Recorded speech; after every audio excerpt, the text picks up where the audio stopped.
कार्यकर्ता हूं, वे मेरे बॉस हैं।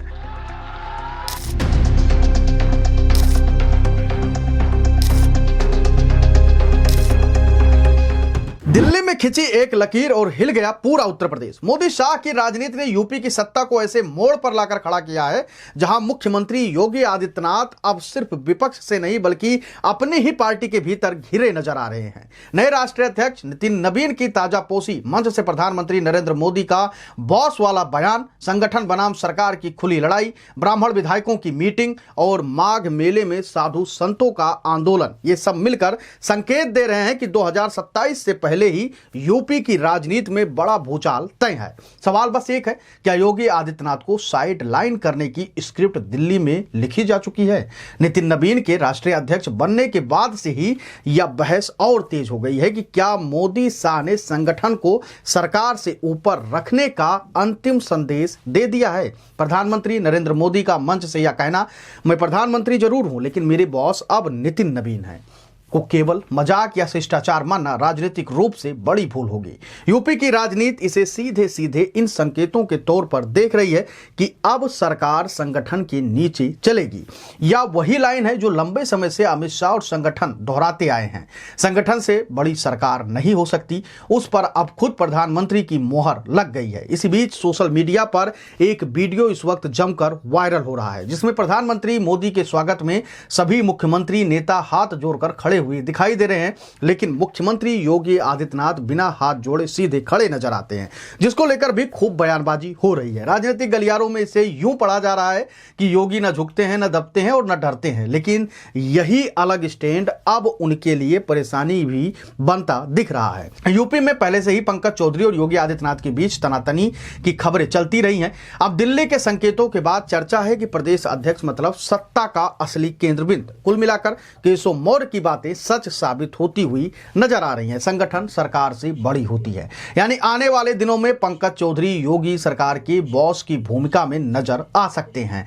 यही वजह है कि पार्टी के कई विधायक और मंत्री तेजी से संगठन के खेमे में शिफ्ट होते हुए दिखाई दे रहे हैं। लगातार पंकज चौधरी से मुलाकात कर रहे हैं। विधायक अपना बॉस पंकज चौधरी को मान बैठे हैं। यूपी के ब्राह्मण विधायकों की एक बैठक जो कथित तौर पर योगी आदित्यनाथ के समर्थन में थी, दिल्ली को बिल्कुल पसंद नहीं आई। इसके बाद घटनाक्रम तेज हो गया। भाजपा विधायक पीएन पाठक को दिल्ली तलब किया गया। प्रदेश अध्यक्ष पंकज चौधरी से सीधे उनकी मुलाकात हुई। बैठक के एजेंडे, मकसद और संदेश पर भी सवाल किया गया। साफ चेतावनियां दी गई कि आगे ऐसी बैठकें बर्दाश्त कतई नहीं होंगी। सूत्रों के मुताबिक संगठन ने यह भी कह दिया कि दोबारा अगर ऐसा हुआ तो अनुशासनात्मक कार्रवाई तय है। यानी योगी समर्थक खेमे पर सीधा प्रहार इस वक्त पंकज चौधरी अब करने लगे हैं और दिल्ली में यह सारा खेल हुआ। इधर प्रयागराज के माघ मेले में हालात और ज्यादा संवेदनशील हो गए हैं। स्वामी अभिमुक्तेश्वरानंद खुले तौर पर धरने पर बैठ गए हैं और आरोप लगाया है कि पुलिस ने उनके शिष्यों पर लाठीचार्ज किया। सरकार साधु संतों का अपमान कर रही है। योगी सरकार का रुख बिल्कुल साफ है, इस पूरे मामले पर माफी नहीं मांगी जाएगी, लेकिन विपक्ष को जैसे बैठे बिठाए यही मुद्दा मिल गया। योगी आदित्यनाथ की सबसे बड़ी राजनीतिक ताकत रही है कि उनकी हिंदुत्व की छवि, लेकिन अब आरोप लग रहे हैं कि साधु संत असुरक्षित हैं, संतों को पीटा जा रहा है। हिंदुओं की सरकार में ही हिंदू संत सड़क पर हैं। सोशल मीडिया पर भी एक संगठित लॉबी योगी के खिलाफ सक्रिय दिख रही है, यानी हमला सीधे उनके कोर स्ट्रेंथ पर है। जो उनकी मजबूती है उसी पर हमला है। राजनीतिक सूत्रों का दावा है कि दिल्ली लॉबी, गुजरात लॉबी और यूपी के भीतर कुछ असंतुष्ट चेहरे मिलकर योगी आदित्यनाथ को पूरी तरह घेरने की रणनीति पर काम कर रहे हैं। आरएसएस अब तक चुप है, लेकिन कहा जा रहा है कि अगर योगी के साथ कोई मजबूती से खड़ा है इस वक्त तो वो आरएसएस और कुछ क्षत्रिय ब्राह्मण चेहरे हैं। अब इस पूरी खबर का निष्कर्ष क्या है तो वो भी आप जान लीजिए। योगी आदित्यनाथ पर चौतरफा वार हो रहा है।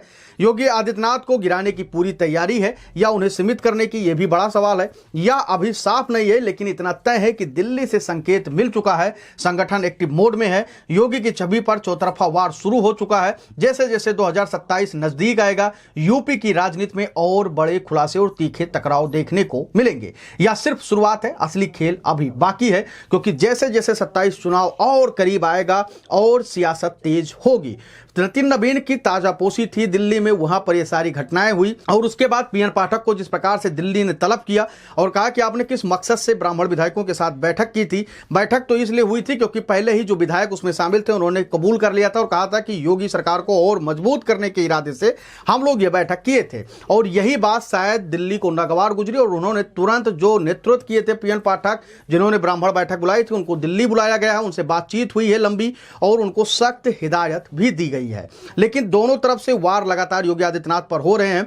दिल्ली में जब प्रधानमंत्री नरेंद्र मोदी मंच पर जा रहे थे तो वहां पर बैठे तमाम मुख्यमंत्री हाथ जोड़कर खड़े हो गए उनके स्वागत में, लेकिन योगी आदित्यनाथ वहीं खड़े रहे, हाथ नहीं जोड़े। उसको लेकर भी तमाम तरीके की बातें हो रही है। और फिर मोदी का मंच से बॉस कहना राष्ट्रीय अध्यक्ष को, उसको भी एक अलग रूप में राजनीतिक सूत्र देख रहे हैं। और साफ तौर पर उनका कहना है कि राजनीतिक जो विश्लेषक हैं कि योगी आदित्यनाथ को यह बताने की कोशिश की गई है कि पंकज चौधरी ही असली बॉस हैं, क्योंकि वही प्रदेश अध्यक्ष हैं और संगठन सरकार से बड़ी होगी और 27 के चुनाव में पंकज चौधरी ही नेतृत्व करेंगे। वहीं दूसरी तरफ माघ मेले को लेकर भी लगातार मामला गर्माता जा रहा है और बातें की जा रही है कि अब योगी आदित्यनाथ के सबसे मजबूत स्ट्रेंथ पर हमला किया जा रहा है, वार किया जा रहा है। उनको हिंदू विरोधी, साधु संत विरोधी कहलाना सब लोगों के लिए एक सवाल बन गया है और वो चाहते हैं कि उनकी छवि ऐसी धूमिल की जाए कि उनको यह साबित कर दिया जाए कि वो संत विरोधी हैं। आप अपनी राय हमको जरूर दीजिएगा और बताइएगा कि जिस प्रकार से दिल्ली में पीएन पाठक को तलब किया गया और उसके बाद कहा गया कि अब उत्तर प्रदेश में पंकज चौधरी बॉस होंगे